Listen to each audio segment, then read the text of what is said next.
এই দুঃখজনক হলে সত্য, বাংলাদেশে কোনো ইসলামী রাজনৈতিক দলই আমার মুক্তির জন্য কোনো রকম করে প্রচেষ্টা নিচ্ছে না। হেফাজতের মাওলানা মামুনুল হক, আমি পাশের বিল্ডিংয়ে থাকতাম, উনি আপুরা আমার ব্যাপারটা জানেন যে আমাদের সেক্রেটারি জেনারেল গোলাম পারোয়ার, উনি আর আমি পাশের ব্লকে থাকতাম, উনি আমার ব্যাপারটা জানতো। চরণপীরের অনেকেই আমার ভক্ত আছে। চরণপীর সাহেবের সবাই ইসলামী। আসসালামু আলাইকুম, আমি শাফির রহমান ফারাবি, ব্লগার, অভিযোগ হত্যা মামলা আসামি। আমরা অভিযোগ হত্যা মামলা যাবজ্জীবন সাজা হয়েছে, এটা আপনারা জানেন। আবার ঢাকা সাইবার কোর্টেও 2023 সালে 30 জানুয়ারি শেখ হাসিনা কোর্টিতে একটা মামলায় আমার 7 বছর সাজা হয়েছে। আমার 39 বছর সাজা হয়েছে, 39 ইয়ার্স। এই দুঃখজনক হলে সত্য, বাংলাদেশে কোনো ইসলামী রাজনৈতিক দলই আমার মুক্তির জন্য কোনো রকম করে প্রচেষ্টা নিচ্ছে না।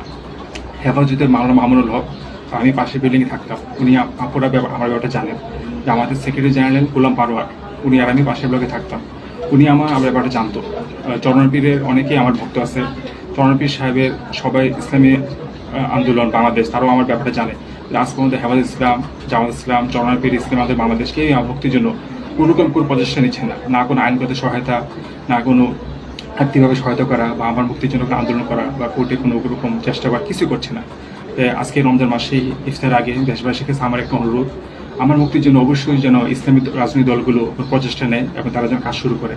সবাই এই ব্যাপারটা আপনার চাপ দিবেন। আর আমি যে লেখালেখিগুলি করেছিলাম নাস্তির বিরুদ্ধে, আমার সেই লেখাগুলো আপনারা সংরক্ষণ করে রাখবেন।